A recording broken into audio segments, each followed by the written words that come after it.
Oke Pak, Garuda sudah Garuda. wis Garuda. Mantap Garuda Kabelnya TV, panjang. Garuda TV. Banti. Eh, yang selalu saja menyelenggarakan rapat koordinasi untuk mengantisipasi kemungkinan banjir di wilayah Jabodetabek. Sebagaimana telah disampaikan kepada publik juga oleh BMKG bahwa curah hujan sangat tinggi di wilayah-wilayah mulai dari Sumatera, Jawa, sampai dengan NTT. Dan kita antisipasi betul di semua daerah, termasuk juga di wilayah Jabodetabek. Pagi hari ini kita menyelenggarakan rapat, hal-hal apa yang harus kita lakukan agar bencana banjir bisa diminimalisir semaksimal mungkin.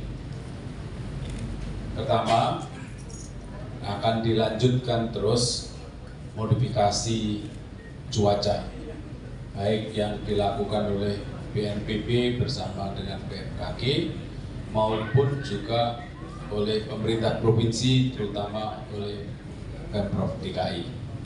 Jadi modifikasi ini akan mengurangi curah hujan yang berlebihan, tidak bisa meniadakan, tidak mungkin, tapi mengurangi, dan itu mengurangi beban terhadap infrastruktur air yang ada di wilayah Jabodetabek. Itu yang pertama. Yang kedua, infrastruktur yang sudah ada dioptimalkan. Jadi memanfaatkan infrastruktur yang sudah ada, diperbaiki, direnovasi, dioptimalkan, baik melalui perawatan infrastruktur maupun melalui kesiapsiagaan dari petugas teknis yang ada di lapangan. Jangan sampai petugas teknik lengah, ya, oleh karena tadi kita semua juga apel siaga akan terus dilakukan secara rutin, dan juga itu dalam minggu ini akan dibentuk posko bersama, di mana pihak-pihak terkait itu berkantor bersama di BNPB. Jadi masing-masing Pemda, unit-unit pemerintahan yang terkait mengirimkan wakilnya, kemudian dalam satu posko di BNPB agar bisa dimonitor dari waktu ke waktu, dan tidak perlu rapat koordinasi karena koordinasi dilakukan real time di posko BNPB. Itu sudah kita sepakati juga, dan untuk itu juga nanti jikapun kemudian banjir tidak bisa terhindarkan, kita harapkan banjirnya sudah bisa mulai terkendali dengan langkah-langkah tadi yang saya sampaikan. Tapi juga nanti kita juga siap siaga untuk melayani masyarakat, ya, seandainya banjir tidak terhindarkan. Basarnas sudah siap, ya, titik-titik di mana baik itu infrastruktur yang disediakan, kemudian juga staffing juga demikian juga Pemprov Provinsi DKI juga sudah menyiapkan infrastruktur yang dibutuhkan di pos-pos yang kemungkinan ada potensi untuk banjir. Titik-titiknya sudah diidentifikasi secara jelas, dan juga Kementerian Sosial juga siap, ya. Semuanya siap, jadi pihak-pihak terkait juga siap, sehingga kita bisa meminimalisir beban masyarakat seandainya itu terjadi. Jadi kita tadi sepakat melakukan langkah-langkah. Pertama adalah mengurangi beban infrastruktur fisik yang ada di Jabodetabek dengan modifikasi cuaca dan lain-lain, mengoptimalkan infrastruktur yang ada, membuat posko bersama, terus kemudian semua siap siaga, dan juga seandainya banjir tetap terjadi, kita juga siaga merespon cepat agar beban masyarakat bisa diminimalisir. Jadi semua KL dari pemerintah pusat, itu siaga semuanya, termasuk PU dan juga dari pemerintah daerah, pemerintah Provinsi DKI, pemerintah Provinsi Jawa Barat, beserta pemerintah kabupaten kota yang terkait. Ini sekaligus tadi juga kita membahas tentang bagaimana penanganan bencana dan pasca bencana di Jawa Barat. Bahkan juga tadi kita singgung juga penanganan bencana tindak lanjut di Flores Timur, Lewotobi laki-laki dan juga di Adunara Barat. Saya kira itu yang bisa saya sampaikan. Jika ada tambahan dari Pak Kepala BNPB dan Bapak Ibu yang lain. Media sekalian mungkin menambahkan apa yang sudah disampaikan Bapak Menko tadi. Jadi di samping pemerintah Provinsi DKI yang kita bantu secara maksimal mulai langkah-langkah yang Bapak Menko tadi sampaikan, kami juga tetap daerah-daerah penyangga Provinsi Jawa Barat, Provinsi Banten juga khusus untuk mengantisipasi banjir di penghujung tahun di Jabodetabek juga kita berikan bantuan, ya, baik bantuan peralatan, bantuan anggaran maupun bantuan logistik. Mudah-mudahan dengan adanya kesiapan awal ini, sekali lagi apabila pun nanti banjir tidak bisa dihambat, tetap terjadi, paling tidak masyarakat yang terdampak ini tidak lama-lama. Ya, jadi pemerintah kabupaten kota ini sudah bisa langsung bergerak melalui Badan Penanggulangan Bencana Daerah. Mungkin tambahan seperti itu. Kemudian untuk operasi modifikasi cuaca, meskipun pemerintah DKI juga sudah melaksanakan, BNPB memperkuat, ya, termasuk yang di Provinsi Jawa Barat dan di Provinsi Banten. Nah, langkah-langkah ini juga kita harapkan bisa mengurangi jumlah hujan yang berusaha ekstrim. Kalau kita lihat di Jakarta 1-2 hari ini adalah salah satu bukti bahwa operasi modifikasi cuaca itu bisa tepat atau berhasil dilaksanakan. Ini seperti itu tambahan dari saya. Terima kasih.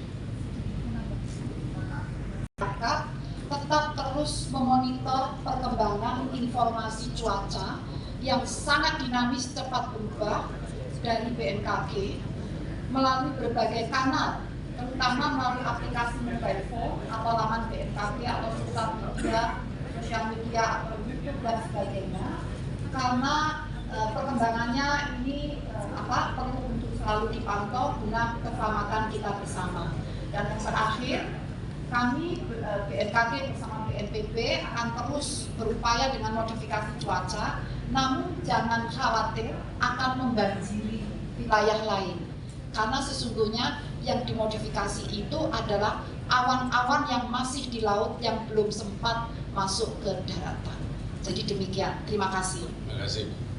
Basarnas menyampaikan untuk mengantisipasi, tentunya kami juga mengambil langkah-langkah selain yang saya sampaikan tadi untuk kesiapan laut baik darat maupun laut.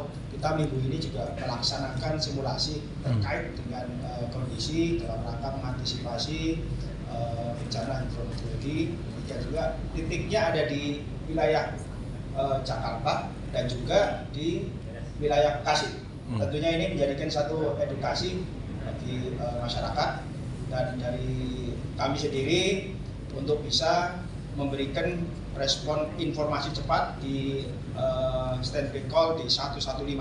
Jadi kondisi yang memang kami siapkan untuk 24 jam. Demikian dari kami, Pak.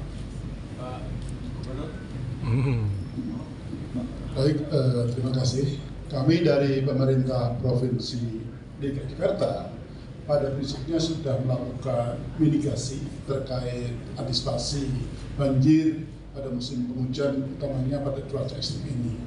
Dan kami tentu saja senang mendapat arahan dari pemerintah pusat, kementerian lembaga terkait, dan siap mengikuti. Selanjutnya kami juga sinergi dan kolaborasi dengan berbagai lembaga terkait siap untuk mengantisipasi musim penghujan ini. Termasuk adalah bagaimana kita mengoptimalkan infrastruktur yang tersedia. Namun sekali lagi kami sampaikan bahwasannya infrastruktur existing yang ada di DKI Jakarta pada prinsipnya sebenarnya siap untuk yang saluran makro adalah 150 mm per hari. Sedangkan saluran hulunya adalah siap untuk menampung yang sampai dengan 100 mm per hari. Selebih dari itu, kita memang ada genangan cukup lama, tapi kalau sudah di atas 200 mm ini yang kami muatkan.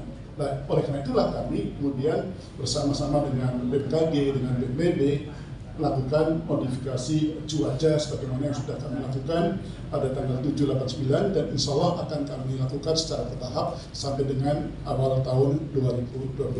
Demikian Pak, terima kasih. Bu, apakah cuaca ekstrim yang melanda Jabodetabek ini akibat dari bibin siklon 91S, Ibu?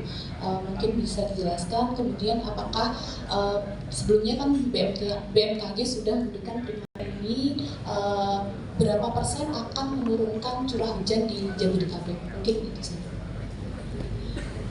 Mau izin langsung dijawab. Justru yang semakin meningkat, artinya kemarin alhamdulillah karena Bapak Gubernur juga sudah melakukan modifikasi cuaca, jadi yang harusnya lebat itu tanggal 7-8 itu bisa dikendalikan ini.